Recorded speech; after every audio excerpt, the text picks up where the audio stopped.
Scrap wood comes in all shapes and sizes. Today, I'm excited to share some easy and creative tutorials on how you can transform scrap wood into small, profitable projects. Let's unlock the potential in these leftover pieces that you have in your stash. These tiny little pieces measure a little less than 2 by 4 inches and about 3/4 of an inch thick. They are the perfect size to create something adorable that could be used as a shelf sitter, but I feel like what's become a little bit more sellable for me, something that works better for me, is to create ornaments. And in the past, I created ornaments that had like funny quotes on them and different things, and those sold really well. But that has become a little bit less trendy than it used to be. So I want to try something new for some of my items that I plan to sell at this year's holiday craft fair. I will be using Dixie Belle's cotton. It is a very white paint. It is a chalk paint, and I'm going to paint the fronts of all of these little pieces of scrap wood with this color. I sanded those down just a touch, and now we will be using some decoupage matte glue because for this project, I would like to use the reverse transfer method. You want to grab a smaller brush that you can use, one that you don't really care about too much because of that glue going onto it. And I have these different images that I have previously printed out. These are actually all on my website as digital downloads. If that is something you'd like to try, the ones that I'm cutting right now are free. So head on over to my website, sparksofjoystudio.com, if you want to download and use some of these yourself.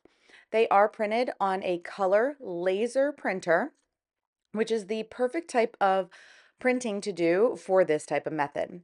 Once I have sorted out where I want to have my transfers go, I'm going to use that decoupage glue and I'm going to glue it onto the paper and then lay that paper onto my piece of scrap wood.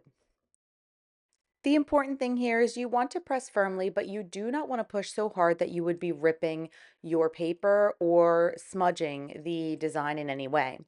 Using a brayer is a great idea if that is something you prefer.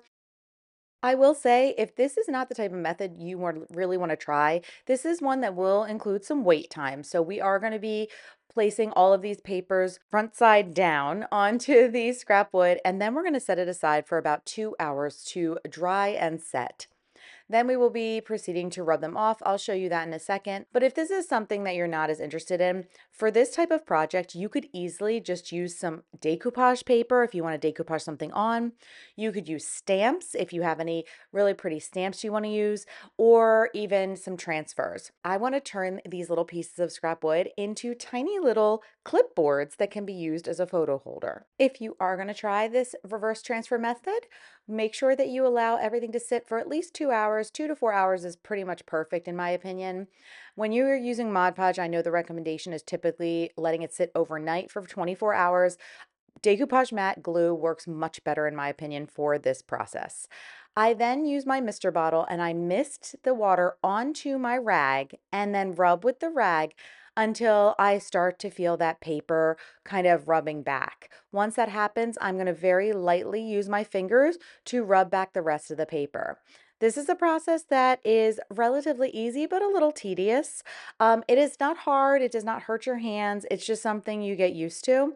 But it's a really cool effect in the end. And I will say these have sold the best for me of anything I have made as far as ornaments on scrap wood.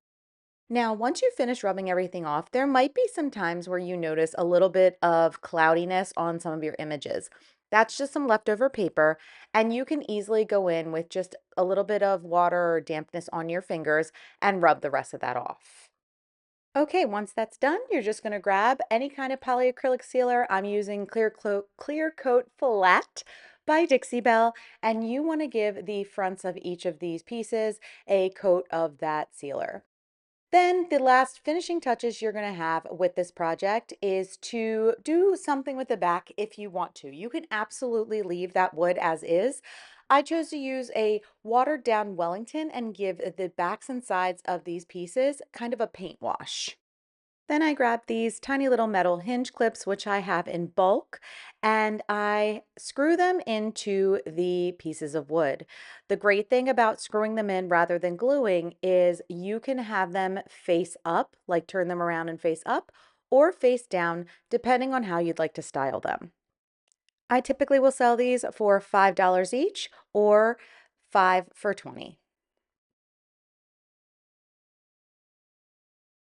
For this next project, I have these bookends that I created using a few pieces of scraps that I had in my stash.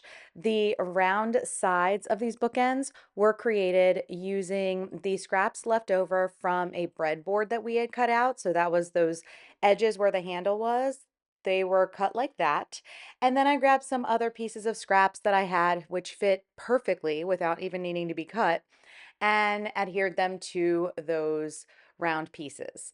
Now, these have obviously already been upcycled, DIY'd, but they never sold for me, and I want to do something with them again now that it's a few years later. And I'm sure you would agree, a lot has changed in our world as what sells and what doesn't sell as far as decor goes. In order to embellish these a little bit further, I am going to be using some molds. I have the trimmings molds. I have all of them out just to figure out which one has the right size and that I think would look best. I believe the one that I ended up with was from the Trimmings I mold, if I am not mistaken. And it has little dainty flowers on it, and it fit perfectly within that 3/4 of an inch thick piece of wood that's on the side of those bookends. Once you ensure that you have the right size and length that you need for your project, and this one fit perfectly. I used almost the entire length of the casting. I do then go to the sides and I kind of peel off the edges so that it goes right to the end and then has a nice straight edge on either side of that casting. You then want to grab some glue. I find the wood glue to be the best for this type of project, and I use Tite Bond Quick and Thick because it dries faster than some of the other wood glues. It is also paintable and dries clear, so this would be my recommendation, but use whatever you prefer and what works for you. The important thing here is that you are bringing that glue all the way to the edges of your casting so that it will be fully adhered onto your piece of wood.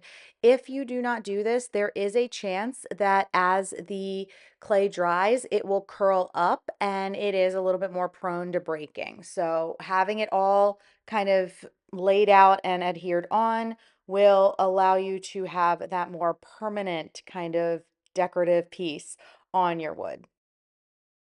Look at that, a perfect set.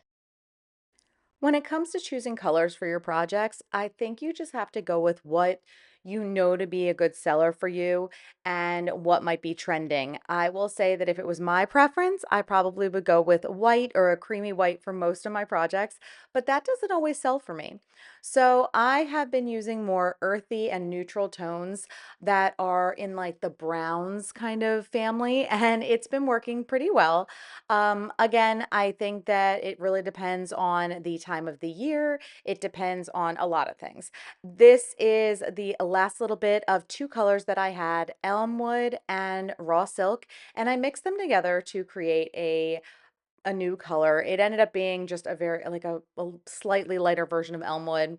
I wasn't as much of a fan of it, so I actually went in a completely different direction for this project. The two big takeaways I have for you here, though, are that one, make sure you use your paint and use it up. So if you were down to the very little bit and you're worried that you're not going to have enough to finish a project, mix them together, make a new color, as long as you know you'll have enough with that mixture to finish off your project. Another big takeaway is when you are working on projects like this with air dry clay, especially when they are adhered to a surface with that glue, you do want to paint them before that clay dries. This is something that works very well for me. I will paint it and I typically use either a polyacrylic sealer to cover it or an all-in-one paint. I find that to work the best and it really minimizes and really eliminates any type of cracking that I will get. As I was painting these pieces, I really felt like they needed a little something more. I didn't know what I was going to do with that kind of flat piece that would be showing on the fronts of these bookends. And so I decided to go with what sells for me the best, which is birds. I'm going to be putting a little bird on each of those bookends, but I wanted to make sure it wasn't just a random bird floating in the middle of that kind of slab of wood without having some sort of design to it. So in addition to casting these molds right here, which are I think this is the Birdsong mold. I do cast two of those and glue them onto my piece. And then I grab some of the branches that are part of a different set. I believe it's the Virdis mold. And I grab one of the branches there and actually split it in half so that I can have a little branch for these birds to be perched on. I do decide to cast some of the leaves from this same mold just to add a little extra pizzazz to those sides. One suggestion I have for you to ensure that your air dry clay stays good for a long time, keep it in a Ziploc bag and put a wet paper towel inside but not touching your clay. I always put it touching the packaging, and then I make sure as I'm closing my bag that I have removed as much air as possible from that bag. So I mentioned I wasn't a huge fan of that brown color that I created with Elmwood and raw silk. I decided to go with some Bayberry. However, I had the tiniest little bit left of that Wellington that had already been watered down, and I absolutely loved that color. I do have to get this one in a larger, like a pint size, because I absolutely love it. I went back and used the rest of that watered down color and kind of brushed it over the entire piece, which gave it a really nice dark and moody kind of blended effect. Once that was dry, I grabbed some white wax and covered the entire piece, wiping back the excess to reveal those gorgeous details of those castings.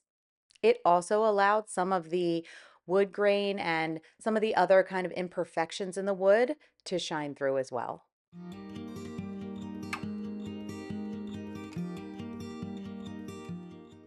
I will be honest, bookends are something I did not do much in past craft fair years. This will be my first time trying them, but I will say they have sold for me very well on my website. I typically sell them anywhere between $16 and $20 for the set. Thank you so much for hanging out with me today, and make sure to tune in next week where I will be sharing even more project ideas, including how I give some life to some older pieces that didn't sell the first time. Let's turn those flops into favorites together. See you next week.